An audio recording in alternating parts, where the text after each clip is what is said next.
Navegando un cambio de rumbo. Es la serie que estamos terminando hoy, donde hemos venido hablando acerca de las consecuencias de las decisiones que tomamos. Empezamos hablando de un hombre en el Antiguo Testamento, Jonás, y cómo las decisiones que él tomó trajeron consecuencias y cómo es necesario de reorientar la vida en diferentes momentos cuando nos equivocamos y sufrimos las consecuencias de nuestros errores. Hablamos del pueblo al cual él le habla, un pueblo que también estaba tomando un rumbo y tenía que reorientar la vida. Que podamos recordar esto, qué importante es que nosotros reorientemos la vida en esos momentos en los cuales necesitamos realmente reflexionar y coger el rumbo correcto, navegando un cambio de rumbo. Tan importante pensar en esto, y hemos venido hablando cómo el pueblo de aquella época, que era la capital del imperio de turno, Nínive, era un imperio poderosísimo, y recuerden que ante el mensaje del profeta Jonás se arrepiente, cambia de rumbo, reorienta la vida. Estaba tomando un camino de sentirse el poderoso que podía oprimir, y lo hacía efectivamente. Fue cruel y sanguinario con los pueblos que conquistó, pero reorientaron la vida ante el mensaje del profeta Jonás. Miren qué importante, ser sensibles, tener oídos para escuchar, para poder reorientar la vida, porque uno de los problemas tan serios en el ser humano es que muchas veces no escuchamos, y este pueblo escuchó y reorientó la vida. Luego hemos venido hablando de otro hombre que aparece en el Antiguo Testamento, también profeta, que le habla a ese pueblo. ¿Se acuerdan? Hace 8 días hablamos de él. Ese hombre, ¿cómo se llama? Nahum. Algunos de pronto nunca han leído el libro de Nahum. ¿Quién se ha atrevido a leer el libro de Nahum? A ver, levante la mano. Eso, los felicito. Los que no lo han leído, léanlo, por favor. Y busquen una traducción que tenga un lenguaje bastante accesible, digamos. Hay lenguajes a veces muy antiguos, pero la nueva versión internacional, que es la que usamos aquí, o la nueva traducción viviente, o Dios habla hoy, versiones que tengan un lenguaje más actual, de tal manera que no perdamos el mensaje del profeta, que también es relevante para nosotros. Pero hoy, al terminar esta serie, en esto de navegar un cambio de rumbo, quiero que pensemos qué importante que nosotros estemos navegando en el rumbo correcto. Qué importante es esto. Por eso hay una pregunta que quiero poner aquí en pantalla, que es la que vamos a responder en este mensaje. ¿Cuál es el resultado final de este navegar por la vida? ¿Cuál es el resultado final? Porque usted puede decir, bueno, tomo un cambio de rumbo y si me equivoqué, no importa. Miren, es importante que tú y yo estemos navegando en esta vida por el rumbo correcto, porque hay consecuencias. ¿Cuál es el resultado final? Pensemos en esto. Somos seres trascendentes. No es que aquí se acaba todo. Hay una vida eterna a la cual todos marchamos. Y cuando la Biblia habla de vida eterna, no solamente habla de cantidad de vida, sino de calidad de vida. Es la vida que uno lleva en esta tierra. Por tanto, las decisiones que tomamos tienen consecuencias. Por eso que lo primero que quiero que pensemos hoy son 2 aspectos. El primero que quiero, y lo pongo en pantalla, es que toda acción tiene consecuencias. Todo lo que hacemos tiene consecuencias. Hay una causa-efecto, tiene consecuencias. Este pueblo del que hemos venido hablando, los asirios, tomaron acciones. Se volvieron, a raíz de su capacidad, allá por el siglo VIII antes de Cristo, el imperio poderoso de turno. ¿Quién podía meterse con ellos? Cuando una persona o una nación tiene mucha capacidad, y pienso a nivel de persona, una persona con muchas habilidades, talentoso, muy capaz, por lo general, le pregunto, ¿suele ser muy humilde? ¿Cierto que le cuesta? Por lo mismo que tiene muchas capacidades. Yo conocí un hombre, de verdad, uno de los pocos que he conocido en la vida, que es supremamente talentoso en todas las áreas de la vida. Lo que hacía el tipo lo hacía bien, deporte lo hacía bien, la música cantaba bien, todo lo hacía bien. Pero su principal problema era ese, decían muchos amigos, porque eso lo hacía sentirse autosuficiente. Este pueblo, los asirios, eran así, muy capaces. No había nadie que podía enfrentarse a ellos. Y ellos llegaron a sentirse tan poderosos, que eso los llevó a una soberbia tal. Pero qué bueno que ellos reaccionaron al primer mensaje de Jonás. Pero escúchenme bien, pasaron más de 100 años, más o menos unos 130 años aproximadamente, y este pueblo volvió a las mismas. Volvió a lo mismo. Pregunta, ¿no pasa eso con los seres humanos que a veces recapacitamos con algo, pasa un tiempo, nos relajamos y podemos volver a las mismas? ¿Conoce algún caso así? No mire para ningún lado.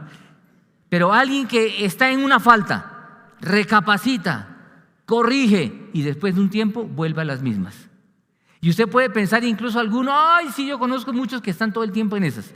Vaya otra vez, vaya otra vez, vaya otra vez, ¿sí? Y dele otra vez. Pues lo que quiero decirles es que este pueblo de Asiria, 130 años después aproximadamente, volvió a las mismas y Dios volvió a mandar otro profeta. Pero hay una diferencia en el mensaje. Recuerden, en el primer mensaje le dice, en 40 días ustedes serán destruidos. Ahora ya no les da 40 días, ahora le dice, mire, ustedes van a ser destruidos. Y Dios los acaba. Y quiero que vean algunos textos. Miren lo que dice aquí en pantalla. Toda acción tiene sus consecuencias. Miren lo que dice el capítulo 1, versículo 8.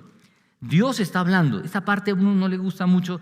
Tuto nos habló de esto un poco hace 8 días. Dice, mire, pero destruirá a Nínive. Dios. ¿Y por qué dice pero? Porque antes, y vamos a verle un momento el versículo anterior, habla de la bondad de Dios con nosotros. Pero ojo acá, mire, escúcheme con atención. Pero Dios destruirá ¿a quién? A Nínive. ¿Dios va a destruir un pueblo? Donde habían hombres, mujeres, niños, animales. Jonás termina diciendo, Dios se compadece de esta nación y ahora Dios destruirá. Con una inundación. Y tal cual, cerca pasaba el río Tigris y tal cual pasa una inundación, pero arrasadora. Aún en las tinieblas, en la oscuridad, perseguirá a sus enemigos. Miren lo que está diciendo Dios el Señor amoroso. Dios es todo amor, pero Dios también es un Dios de juicio. Es una faceta de Dios que no nos gusta muchas veces pensar en ello. Miren, quiero que sigamos viendo otro texto aquí en pantalla del mismo Nahum. Miren el mismo capítulo 1, dice, te voy a preparar ¿qué? Una tumba, porque eres una... Oiga, ¿no les parece eso muy duro? Que alguien le diga, te voy a preparar... Eso no le dice, pero ni a la suegra, ¿cierto? No, siempre molesto con la suegra, pero yo tuve una suegra divina, de verdad, mi suegrita, yo la quería mucho y ella me quería mucho también, pero yo lo hago porque prefiero que se rían a que duerman. Pero miren lo que quiero que pensemos acá. Dios está diciéndole a este pueblo, te voy a preparar una tumba. El pueblo al cual Dios perdonó, el pueblo ante el cual ya en un momento habían tomado correctivos, pero ahora ya no. Miren, Dios nos ama profundamente, Dios es todo amor. Pero como decíamos hace 8 días, el pastor Tuto, de cariño les Augusto Calvo, decía, con Dios no se juega. A veces le tomamos el pelo a Dios, como que con Dios podemos jugar. Miren, Dios nos ama tanto, Dios es todo amor, pero vivimos una época donde ya hay una falta de respeto a toda autoridad. No se respeta ni al profesor, ni al papá, ni a nada. No estoy diciendo que las épocas de antes eran mejor, creo que nos hemos ido de un extremo a otro extremo. Antiguamente tal era el respeto que había abuso. Hasta un profesor podía pegarle a un estudiante, ¿o no? A ver, ¿a quién un profesor le jaló las orejas o de aquí de la patilla le dio? ¿A quién le pasó eso? No le dé pena, levante la mano los de mi generación, ¿cierto? Al profesor se le tenía miedo y cuando el profesor decía, voy a hablar con su papá, ay, no, por favor, no. En cambio ahora es al revés, papá, el profesor, va el papá y defiende, usted se metió con mi hijo. O sea, nos hemos ido al otro extremo. No estoy diciendo otra vez que antes era bueno, no, porque los profesores abusaban. Yo recuerdo que cogía la palmeta y ¡pah!, le daban duro, chinos con la mano fracturada y nadie se quejaba. Ahora es el otro extremo donde hacen con los profes hasta para vender. Los chinos amenazan a los profesores, le voy a hacer a mi papá, lo voy a hacer echar, mi papá es de la junta directiva del colegio, etcétera, etcétera. Si ni siquiera respetan al papá en la casa, menos van a respetar a alguien. En mi época de pelado yo recuerdo que uno veía un policía y eso era respeto. En cambio ahora uno ve en redes sociales cómo persiguen a los policías a palo, a piedra, el policía tiene que escaparse de un macancán que le quiere pegar. Lo que quiero decir es esto, nos hemos ido del extremo, del respeto absoluto, temerario, a un irrespeto total. Y lo mismo pasa con Dios. Antes no, con Diosito, cuidado. Y ahora no, a Dios le tomamos el pelo y podemos jugar con Él y hacer lo que quieren. Miren, Dios es todo amor, pero Dios también es un Dios justo. Y creo que eso es una buena lección también para los que somos padres. Debemos amar profundamente a nuestros hijos, pero también debemos decirles que como papás debemos actuar siempre con rectitud y no como unos alcahuetos. Dios no alcahuetea la maldad. Dios no dice, ay, no, pobrecito este pueblo, qué pecado. No, vean la expresión tan dura. Te voy a preparar una ¿qué? Oiga, dígalo que no. ¿Cómo? Uy, qué susto. Uno dice, ¿este sí es el Dios de la Biblia? Sí, este es el Dios que aparece en la Escritura. Y miren, y les dice algo más. En el capítulo 3, 19, vean lo que les dice. Tu herida no tiene remedio. Tu llaga es incurable. Todos los que sepan lo que te ha pasado aplaudirán por tu desgracia, pues ¿quién no fue víctima de tu constante maldad? Esto de la maldad de este pueblo, que fue terrible, y Dios por eso, tal cual en el año 612 antes de Cristo, como lo narra la historia, ese pueblo es arrasado y se termina. Este pueblo fue el terror de los pueblos de aquella época, incluido el pueblo de Dios. Este pueblo de Asiria invadió Israel y los dispersó en el año 722 antes de Cristo. Fue terrible. Y el pueblo de Judá, porque recuerden que el pueblo de Dios se dividió en sur y norte, Israel, Judá. Lo cogieron y los dispersaron, y a estos los oprimieron. Tanta maldad. Miren, debemos tener cuidado con la maldad en el corazón humano, porque todos nosotros tenemos algo de maldad. Usted me dirá, ay, no, pero lo mío es poquito. No, todos tenemos algo de maldad. ¿Por qué? Porque somos seres pecadores, caídos. Pero ojo con esto, miren, cuando una persona se habitúa a la maldad, se vuelve parte de su vida. Cuando uno lee, por ejemplo, recuerdo cuando leí es un ensayo, realmente un librito de No nacimos pa' semillas de Alonso Salazar, y hay testimonios de muchachos que se iniciaron en la violencia. ¿Cómo cuentan ellos que la primera vez que mataron a alguien, no pudieron dormir? Imagínense, matar a alguien. La primera vez que lo hicieron no podían dormir, al pensar en lo aterrador, en lo que habían hecho. Pero ellos mismos cuentan en sus testimonios. Pero con el tiempo, ya eso se volvió tan habitual que simplemente era matar a uno y ya. Y podían dormir plácidamente. ¿Qué pasa en el corazón humano? Es lo que la Biblia llama cuando el corazón se cauteriza. Se vuelve, en pocas palabras, calloso. Pierde sensibilidad ante la maldad. Por eso una persona que nunca miente y comienza a mentir se siente mal, pero ya de tanto mentir se vuelve habitual. ¿Sabe? Eso la Biblia lo llama un corazón cauterizado. Esta gente de Nínive ya estaba habituada a la maldad. Mataban, destruían, esclavizaban, hacían cosas horrorosas. Pero miren, eso le puede pasar al corazón humano. Hay personas que a veces caen en infidelidad. La primera infidelidad, asustados, temerosos, que mi esposa no me descubra. Después que lo han hecho varias veces, se vuelven hasta cínicos. Hoy vivimos una época donde las personas, al ser descubiertas ante una maldad, mentira, adulterio, robo, lo que sea, es tanta la maldad que ya, aún con pruebas, la gente lo niega. Y lo que quiero que veamos es que estamos viviendo una época bastante sombría en este aspecto. Yo recuerdo cuando comencé a caminar con Jesús, con los jóvenes con los que caminé, y a veces alguno de ellos llegaba contando faltas que había cometido. Miren, yo al principio, cuando tenía 16 años, tenía temor tener novia. Yo dije, ¿pero por qué? No era que no me gustaban las mujeres, siempre me han encantado las mujeres, sí.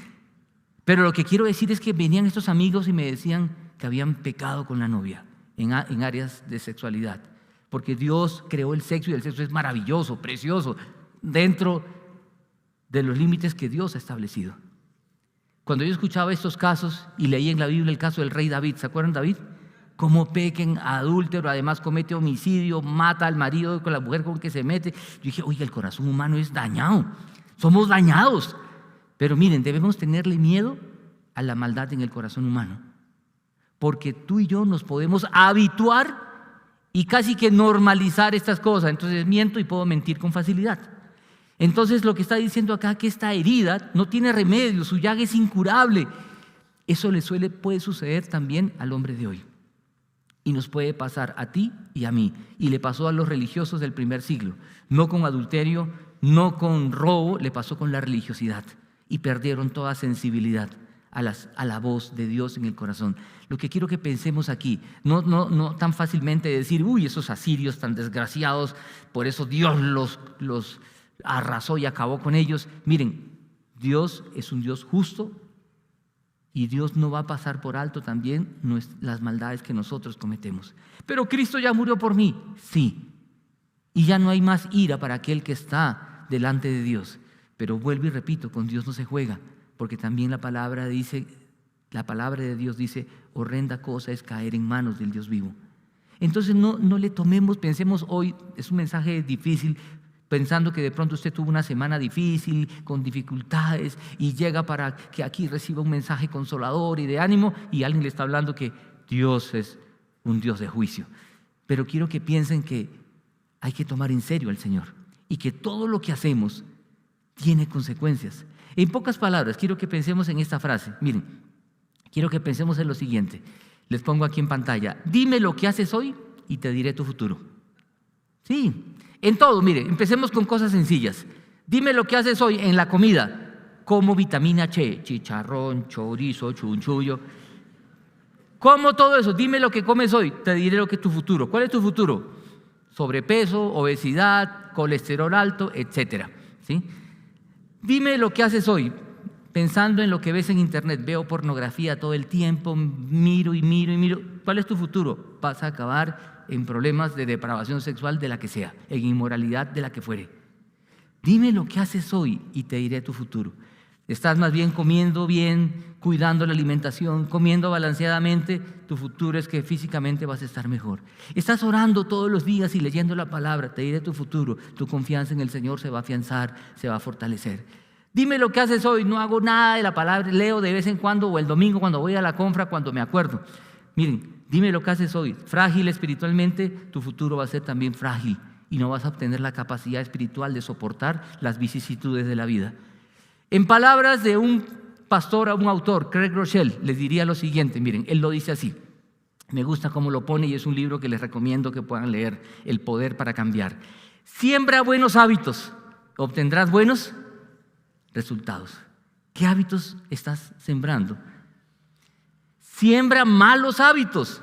No te engañes, ni esperes buenos resultados. Pequeñas disciplinas, grandes resultados. ¿Qué es lo que estoy haciendo hoy? Eso es lo que voy a cosechar. ¿Qué es lo que hizo Nínive? Se dedicó a arrasar con los pueblos, conquistar cruelmente. ¿Y qué fue lo que cosechó? Ser juzgados por el Señor y se acabaron. Por eso, ¿qué estamos haciendo hoy? Es lo que voy a cosechar después. Hay gente que vive despilfarrando la plata. Dime tu futuro, ¿cuál es? No vas a tener ahorros ni capacidad de soportar alguna dificultad económica. Pero si ahorras, sin ser un tacaño, ¿no? Hay gente que ahorra y es tacaño, ¿sí? Como amor, vamos a comer hamburguesa. La parte, media para ti, media para mí, porque hay que ahorrar. No, tampoco, ¿cierto? Pero si alguien ahorra de manera juiciosa, ¿cuál es tu futuro? Vas a tener la capacidad de poder invertir o gastar en aquello que sea necesario para ti y para tu familia. Miren, lo dice este autor, y otra vez les recomiendo este libro, pero también lo dice el apóstol Pablo. Miren, en Gálatas capítulo 6, versículo 7, dice lo siguiente, pensando en esto que todo tiene sus consecuencias. No se engañen, porque el corazón humano fácilmente se engaña. No se engañen. De Dios nadie que se burla. Cada uno cosecha lo que siembra. Muchas personas que a veces caen en infidelidad dicen, yo no sé cómo pasó. Y como uno comienza a preguntar, ¿hace cuánto la conoces? No, hace como ya 8 meses. ¿Y qué pasó? No, tomábamos café todos los viernes. Después comenzamos a salir los sábados. Íbamos al cine juntos. Y yo no sé cómo pasó. No nos engañemos. No nos engañemos, ¿sí? No, yo veo televisión hasta tarde, pero siempre cuido de no estar mirando cosas que me perturben. Miren, gente que termina viendo pornografía y luego vive adicto a la pornografía y las consecuencias en la vida son terribles. Con el alcohol también, ay, no se engañen, no, yo me tomo un vinito y un whiskycito y ya, pero solo 2 whiskies, bueno, 3 ya, ¿qué importa? ¿Sí? Y no nos engañemos. Si tengo debilidad con esto, debo incluso hacerlo cuando estoy rodeado de gente que me puede proteger y decir, oiga, ya pare, no hace. Porque no es malo tomarse un vino o algo así. Lo malo es, el malo soy yo, es el hombre que hace mal uso de lo que existe y daña las cosas. No nos engañemos. Todo lo que el hombre siembra, eso también va a cosechar. Eso le pasó a Nínive. No se engañen. Y continúa el apóstol. Quiero que sigamos viendo este texto que ilustra lo que estamos viendo en el pueblo de Asiria. Dice, el que siembra para agradar a su carne, el que siembra para el placer humano, de esa misma carne cosechará ¿qué? Mire, esto fue lo que le pasó a Asiria. Ellos querían ser poderosos y más poder y conquistar más. Lo único que cosecharon fue de su propia destrucción. El que siembra para agradar al Espíritu, del Espíritu cosechará ¿qué cosa? Vida eterna. Y nuevamente, vida eterna no solo es la vida que se vive después de que uno parte de esta tierra, es la calidad de vida que uno vive hoy. ¿Cómo puedo disfrutar? La vida eterna se empieza a vivir en esta tierra cuando una persona se arrepiente y le entrega la vida a Jesucristo. Eso es vida. Y comienzan a cambiar, en la vida comienza a cambiar todas mis convicciones, mis principios, porque se alinean, comienzan a navegar por el rumbo correcto.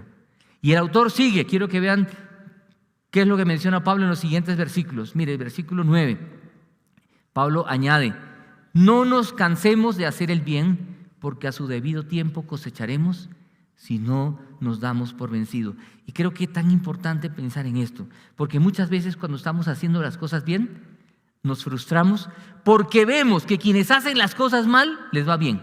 ¿Le ha pasado eso?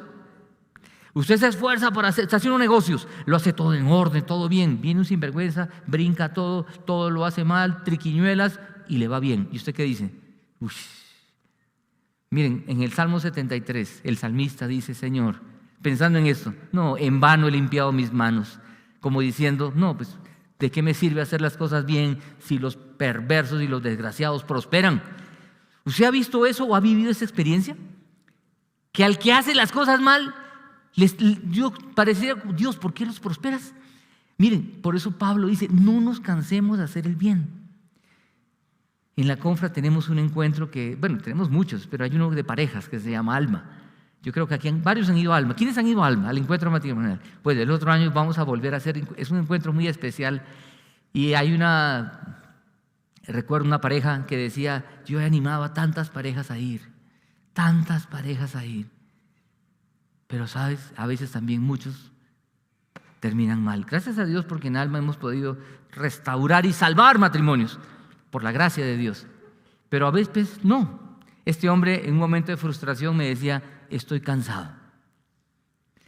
Y a veces uno se cansa cuando hace las cosas bien y ve que no hay resultados. Por eso Pablo dice, miren, no nos cansemos. Pablo hizo las cosas bien y lo azotaron, hablaron mal de él, lo atacaron, lo apedrearon, peligros de todo tipo. Por eso él con toda autoridad dice, no nos cansemos de hacer el bien, porque a su debido tiempo cosecharemos si no nos damos por vencido. Y termina diciendo en el versículo 10, para cerrar esa parte que de Pablo, dice, por lo tanto, siempre que tengamos la oportunidad, hagamos bien a todos, y en especial a los de la familia de la fe. Por eso, miren, en esta serie de navegando por el rumbo correcto, ¿no? Navegando un cambio de rumbo, es que nosotros siempre estemos evaluando la vida. Y qué bueno que tengamos un tiempo personal, a solas con el Señor, para evaluar por qué rumbo estoy yendo y ver qué correctivos debo tomar. Como lo hizo Jonás, como lo hizo Nínive, y luego volvió Nínive a fallar. Pensando que todo lo que hacemos tiene consecuencias. La pregunta aquí que uno podría hacerse es, ¿qué estoy haciendo hoy? Porque lo que estoy haciendo hoy, con base en esto, voy a cosechar después. Todas nuestras acciones tienen consecuencias. ¿Qué es lo que estamos haciendo con nuestra vida? Pero hay algo más que lo que quiero que pensemos en esta mañana. Además de esto de las consecuencias de nuestras acciones. Lo segundo que quiero ponerles aquí en pantalla es decirles que en medio de todas estas consecuencias, miren, Dios, quiero que vean la siguiente imagen, Dios cuida, protege, Dios defiende a su pueblo. Dios protege y defiende a su pueblo. En medio de esa situación devastadora, donde Dios entra y acaba con estos sinvergüenzas, ¿se imaginan qué estaría pensando el pueblo de Dios? Dios mío, vas a acabar con estos. ¿Qué siente usted cuando aquel que le hizo daño está pagando las consecuencias? ¿Qué siente? La verdad. ¿Sí o no que siente un fresquito? ¿Sabe por qué? Porque en el fondo del corazón anhelamos justicia. Hoy también hay gente, pensando en gobiernos y todo esto, que es cosas terribles. Lo que quiero decirles es tranquilos. Dios va a juzgar y van a pagar. Pero quiero que pensemos en nosotros. que nosotros también podemos cometer y cometemos maldades. Y de las maldades que hacemos también vamos a pagar. Pero también debemos pensar en esto. Si bien es cierto, con Dios no se juega, debemos pensar en esta otra verdad, que esta verdad sí nos encanta, ¿cierto? Pero es una verdad a la cual debemos aferrarnos y nos debe dar temor, y el temor del que habla la Biblia es un temor reverente, no un temor paralizante, no es un temor a lo desconocido, es temor de Dios al saber que bueno es el Señor. Miren, este texto es monumental, ojalá lo podamos memorizar. Miren, en medio de esa situación difícil, un pueblo terrible y Dios diciéndoles que los va a juzgar, también el profeta le dice esto a su pueblo. Le dice: pueblo, ustedes que han sufrido en manos de los asirios, recuerden esto, bueno es el Señor, es refugio en el día de la angustia y conoce a los que en Él confían. Hoy hay gente que dice que si uno sigue y camina con Jesús no va a tener angustias. Eso no es cierto. Cualquier persona que decida caminar con Jesús va a tener angustias. Es más, angustias por seguir al mismo Jesús también. Y quiero que noten esto, miren, a este lado les resalté refugio y conoce, que es lo que Dios hace. Dios es refugio y Dios nos conoce. Y a este lado, la parte como nuestra, humana, tenemos angustias y podemos confiar en Él. Tú y yo tenemos angustias en este momento de pronto. Uno se angustia por los hijos, por los padres, por la salud, por la economía, por muchas razones. En medio de nuestras angustias, siempre recordemos que Dios es ¿qué? Refugio, que Dios es bueno, que Dios es bueno y en Él podemos refugiarnos y que Él conoce a los que en Él confían. En un momento difícil, en un momento de angustia del pueblo, Dios a través del profeta le da este mensaje. Y este mensaje también es para nosotros. En todas nuestras angustias, pensemos en esto.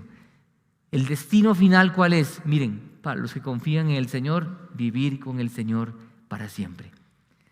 Si les gusta ese versículo, bonito, ¿verdad? ¿Por qué no lo leemos juntos, al unísono? ¿Somos capaces? A ver, va, 1, 2, 3. Bueno es el Señor, es refugio en el día de la angustia y conoce a los que en Él confían. El Señor nos conoce y Él sabe lo que hay en nuestro corazón y Él quiere transformar nuestra vida y Él quiere que naveguemos por un rumbo correcto. Miren, Dios es bueno y este pueblo que había pecado, porque usted me dirá, ¿y por qué el pueblo estaba sufriendo tanto? ¿Por qué si es pueblo de Dios, por qué permitió que los asirios los oprimieran? ¿Por qué? ¿Saben por qué? Porque muchas veces sufrimos por causa de nuestra maldad, porque cometemos pecados y sufrimos las consecuencias de ello. Y Dios castigó a su pueblo también. Miren, Dios castigó a su pueblo. Ahora, si quieren poner una palabra más suave, Dios disciplinó a su pueblo. Pero Dios, en pocas palabras, azotó a su pueblo por pecador. Eso no debe dar temor, decir: Señor, yo quiero alinearme a tu voluntad, quiero navegar por el rumbo correcto. Pero Dios les dice: yo soy tu refugio y yo te conozco. Y no solamente les dice esto, sino que más adelante, miren lo que les dice pensando en su pueblo y cómo Dios se preocupa por él. Dicen: miren, ya se acerca por los montes el que anuncia ¿qué? Las buenas nuevas. El que proclama la paz. Celebra tus fiestas, Judá, el pueblo de Dios. Paga tus promesas, porque no volverán a invadirte los malvados, pues han sido destruidos ¿qué? Por completo. Esta es una voz de esperanza. Esta expresión, las buenas nuevas, que aparece también en Isaías, aparece también en Romanos, cuando Pablo lo cita, está hablando de buenas noticias. Alégrate, celebra ¿qué? Tus fiestas. Ellos tenían fiestas a través de las cuales se acercaban al Señor para adorar. El pueblo de Dios, escúcheme bien, ha sido llamado a ser un pueblo festivo y a celebrar. Ya viene Navidad, es una época para celebrar. Que Jesús no nació el 24, sí, no nació el 24 de diciembre, pero es algo que se ha asumido por mucho tiempo y lo importante no es si nació en esa fecha o no, lo importante es que nació y hay una época en la que la celebramos y por eso podemos ser de influencia y llevar esperanza. Pero miren, celebra tus fiestas, Judá, que esas fiestas nos acerquen al Señor. A celebrar, le está diciendo, celebra a un pueblo que estaba en angustia. Acabamos de leerlo. Dios es refugio en la angustia, pero es llamado a celebrar. Miren, esta semana que termina, el Seminario Bíblico de Colombia estaba celebrando 80 años desde su creación. Muchos de los pastores en la Confraternidad Nacional hemos pasado por el seminario y tenemos un cariño muy especial. Estaba con ellos allá celebrando esos 80 años. Interesante escuchar el testimonio de un hombre que él contaba. Un hombre ya maduro, 60 años, y él decía, cuando yo era niño, unos 8 años, estamos hablando de 50 años atrás, mi mamá me llevaba de la mano y recorríamos las zonas rurales de Antioquia, llevando el Evangelio de Jesús. Y la gente caminaba horas para ir a reunirse a un lugar para cantar y escuchar la palabra de Dios. Mire, lo más difícil para nosotros es el trancón que nos tocó hoy porque hay una actividad, el Gran Fondo de Bogotá, ¿cierto? Esa gente caminaba horas. Él decía horas para llegar, y no solamente eso. Al caminar pasábamos por lugares donde había gente que nos insultaba, que a dónde íbamos. Y era gente que se oponía a la fe. Y es más, decía él, había gente que nos salía al encuentro hasta con machetes. Y nosotros teníamos hasta que correr, asustados. Pero llegábamos al lugar de reunión y ellos cantaban. Y se puso a cantar el hombre la canción. No la voy a cantar, un corito, pero el coro dice, el gozo que tengo yo, el mundo no me lo dio. Como no me lo dio, no me lo puede quitar. Es decir, en otras palabras, yo digo tan sencillo pero tan profundo. La alegría que tengo yo no es externa. Por tanto, como no es externa, lo externo no me lo puede quitar, porque me lo dio el Señor. Esta gente, el pueblo de Israel, estaba en angustias, porque había sufrido en manos de los perversos asirios. Pero Dios les dice ahora, ellos van a ser juzgados. Y tú, recuerda que bueno es el Señor y refugio en el día de la angustia. En tu angustia yo soy tu refugio, le dice Dios. Y luego le dice, celebra. Yo me imagino, alguno habrá dicho, ¿cuál celebra? ¿Qué voy a celebrar si mire cómo estamos en la inmunda? Pero hemos sido llamados a celebrar que nuestro Dios es bueno y es refugio en el día de la angustia y que Él conoce a los que en Él confían. Hemos sido llamados a celebrar. Y algo más que Dios le dice, miren, en el capítulo 2, porque el Señor, ¿qué hace? Restaura, el Señor sana. Restaurar es volver a la utilidad. El Señor restaura el esplendor de Jacob, hablando de su pueblo, como el esplendor de Israel, aunque los destructores lo han arrasado, han arruinado sus viñas. El Señor disciplina, el Señor castiga, si quiere verlo así, pero el Señor restaura, porque la disciplina del Señor no es que te castigo como lo hacían los papás de antes, furiosos y fuete venteado y hasta que uno le rajaban la espalda para desahogar la ira por lo que habíamos hecho. No, ese no es Dios. Dios no hace eso. Como una vez le dije a un papá, si va a disciplinar a su hijo, no lo haga con ira. Ah, no, pues si no lo hago con ira, ¿ya para qué? Ya se me pasó. Pues por eso. Dios no es así. Dios cuando nos disciplina, y otra vez repito la palabra que odiosa, castiga, no es para hacernos daño. No, Dios lo hace para que nos enderecemos, para que nos demos cuenta y digamos, Dios tiene razón. No es por ahí.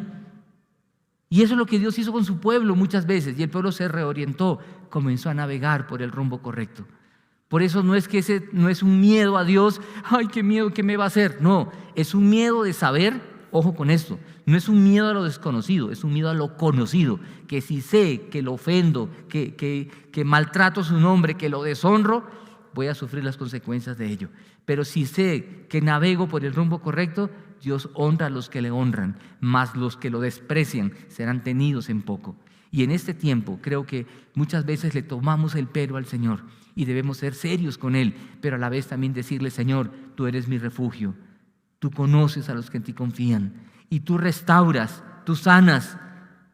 Dios es un Dios restaurador. No importa cuán grande sea el daño en nuestro corazón, a Dios le place restaurar cuando uno se arrepiente. Es lo que pasó con Nínive a la primera vez, al mensaje de Jonás, se arrepintieron. Miren, qué importante poder pensar en esto. Y quiero a manera de conclusión ponerle lo siguiente en pantalla para resumir la enseñanza de hoy. Miren, mientras navegamos por la vida, vivamos conscientes que nuestras decisiones y los diferentes rumbos que tomamos tienen sus consecuencias. Cosechamos lo que sembramos. Con Dios no se juega. Confiar en Él y reorientar cada aspecto de nuestra vida conforme a su voluntad es lo mejor que podemos hacer. Dios es fiel, justo y protector. Refúgiate en el Señor en cualquier circunstancia y disfruta que Él es bueno.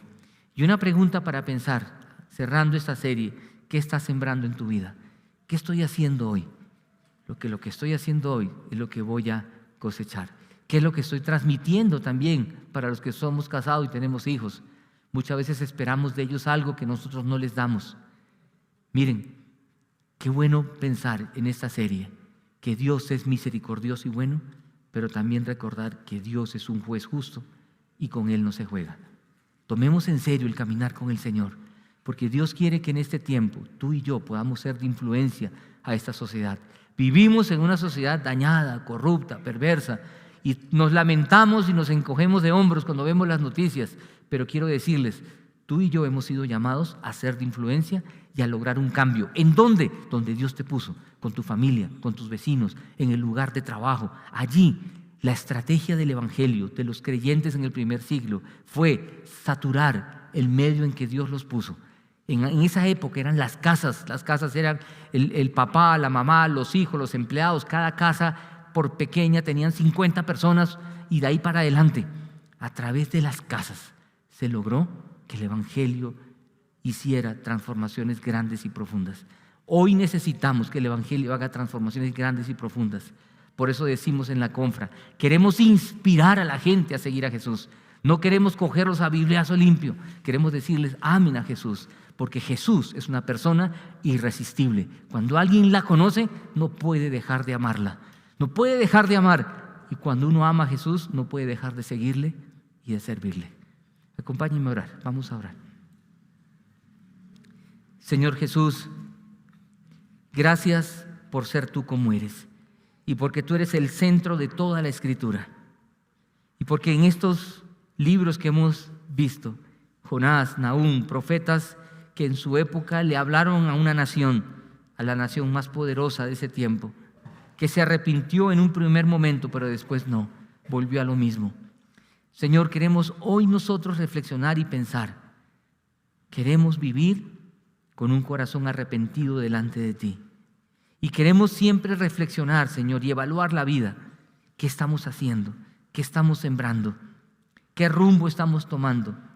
Queremos en este tiempo, hoy, en este momento histórico que vive Colombia, nosotros decirte, sírvete de nosotros para llevar esperanza, para decirle a la gente que qué importante y qué vital en la vida es vivir contigo. Y que hay que tomarte en serio, Señor, para vivir haciendo tu voluntad. De lo contrario, sufriremos las consecuencias de nuestro desvío. Señor, qué bueno pensar, como hemos leído hoy, qué bueno es el Señor y que es refugio en el día de la angustia. Señor, tú conoces nuestros corazones. Sabes si aquí hay angustias en el corazón. Queremos en este momento refugiarnos en ti. Yo quisiera que siguiéramos orando, por favor. Los invito a orar en este momento, ahí en el silencio de su corazón. Los invito a cerrar los ojos, a inclinar la cabeza y decirle: Señor, quiero que me perdones. Quiero arrepentirme delante de ti de aquello que me avergüenza. Perdóname. No quiero jugar contigo, porque tú eres un Dios juez y justo, y tú lo conoces todo. Quiero tomarte en serio. Y gracias porque así como eres juez y eres justo, también me amas. Y quiero poner mis angustias en tus manos. Sigamos orando, por favor. Aprovecha este instante para orar. Si tiene alguna angustia en el corazón, póngala en las manos de Jesús. Y si tiene algo que confesarle al Señor, también aprovechemos este instante y digámosle: Señor, perdóname. Perdóname por este pecado que he estado cometiendo. No quiero ofenderte más, no quiero fallarte más. Quiero navegar por un rumbo correcto en esta vida. Por eso quiero que tu palabra sea mi guía. Aprovecha este tiempo para orar y comprometerse con Jesús.